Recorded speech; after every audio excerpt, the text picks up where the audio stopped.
देखिए, पहले तो हम आपका स्वागत करते हैं, अभिनंदन करते हैं कि हमारे पार्टी द्वारा आयोजित कृषि में आप हिस्सा लिए हैं।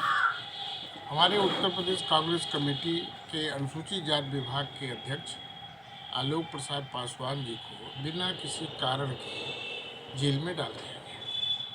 हम उनके रिहाई के लिए आंदोलनरत हैं। पूरे प्रदेश में आज पीसी हो रहा है, केवल इसलिए हो रहा है कि आवाज़ दलितों के लिए आवाज़ उठाना अगर कोई अपराध है तो हम ये अपराध करते रहे। आप दलितों की रोज़ अर्थी उठ रही है, किसी को नहीं दिख रहा है, अब हम आवाज़ और न उठा सके, इतना बड़ा दुर्भाग्य इस प्रदेश का। तो दलित की आवाज़ को दबाने की जो ये सरकार साजिश कर रही है, हम उसके खिलाफ है। हम उनके रिहाई के लिए हैं।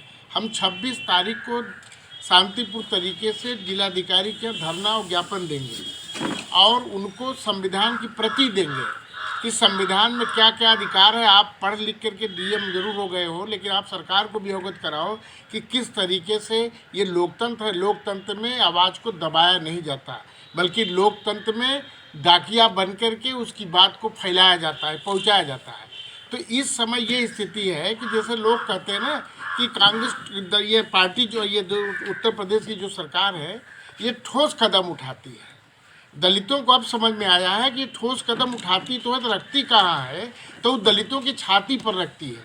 और उसका सीधा प्रमाण ये है कि प्रदेश के अध्यक्ष को बिना किसी कारण का, वो प्रदेश अध्यक्ष जो लॉकडाउन में गरीबों के हित के लिए कितना रिस्क लेकर के पूरे प्रदेश में अपने स्तर से भी और संगठन के स्तर से उन्होंने इमदाद और राहत के वितरण का काम किया, उस आदमी को मनोबल दबाने के लिए, उसको गिराने के लिए अगर सरकार ये सोचती है कि दलित को गिराने से काम चल जाएगा, तो ये बात सही है, सरकार पावर में दलित को गिरा सकती है।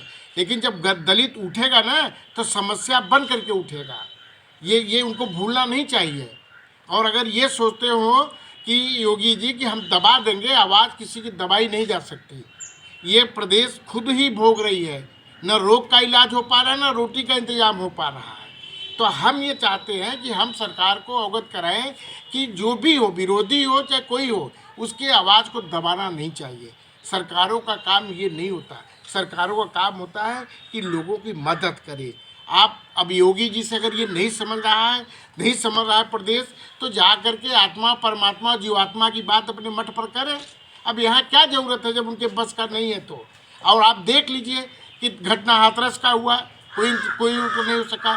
कानून व्यवस्था के नाम पे आप कांग्रेस जनों को रोक देते हो। हजारों पुलिस के सामने लाश जलाई जाती है, वहाँ कोरोना एक्ट का उल्लंघन नहीं होता, वहाँ कोरोना का कार्रवाई वो नहीं हो सकता, फैल नहीं सकता रोग। लेकिन फिलहाल कांग्रेस क्या मांग करती है? कांग्रेस क्या मांग करती है? क्या रणनीति है आगे? कांग्रेस की रणनीति ये है कि आज पूरे प्रदेश में हम अवगत करा रहे हैं कि हम उस दलित नेता के पक्ष में खड़े हैं। सरकार चाहे भी कोई भी दमनकारी नीति अख्तियार करे, हम उसके सामने झुकने वाले नहीं हैं। हम 26 तारीख को शांतिपूर्ण तरीके से प्रदर्शन करके जिलाधिकारी को ज्ञापन देंगे राज्यपाल के लिए कि जितना जल्दी हो सके, जिस गलत तरीके से जिस अध्यक्ष को आपने गिरफ्तार किया उसको रिहा करिए, क्योंकि प्रदेश की छवि धूमिल हो रही है। उनको नहीं पता है कि राजनीतिक बुद्धुओं के कारण ये राम और कृष्ण की धरती बदनाम हो रही है, अपमानित हो रही है। और उत्तर प्रदेश के मुख्यमंत्री को कतई होश नहीं है। आज क्या हो रहा है कि पहले हम लोग कहते थे, आप भी कहते थे कि कानून के हाथ बहुत लंबे होते हैं, लेकिन आज अपराधियों के कैफियत देख करके, उनकी बॉडी देख करके, उनका लैंग्वेज देख करके कानून का हाथ छोटा बड़ा हो रहा है। दो आईपीएस फरार है, इनकी हैसियत नहीं कि उनको गिरफ्तार कर सके। लेकिन दलित नेता जो दलित के लिए बोलेगा, दलित के लिए आवाज़ उठाएगा, कमज़ोरों के लिए आवाज़ उठाएगा, कांग्रेस के लोग महिला के लिए आवाज़ उठाएंगे, मजदूरों के लिए उठाएंगे, तो उनको अब जेल में डाल देंगे। ये आज की पीसी क्या प्रदेश स्तर की है? जी, पूरे प्रदेश में है। Thank you.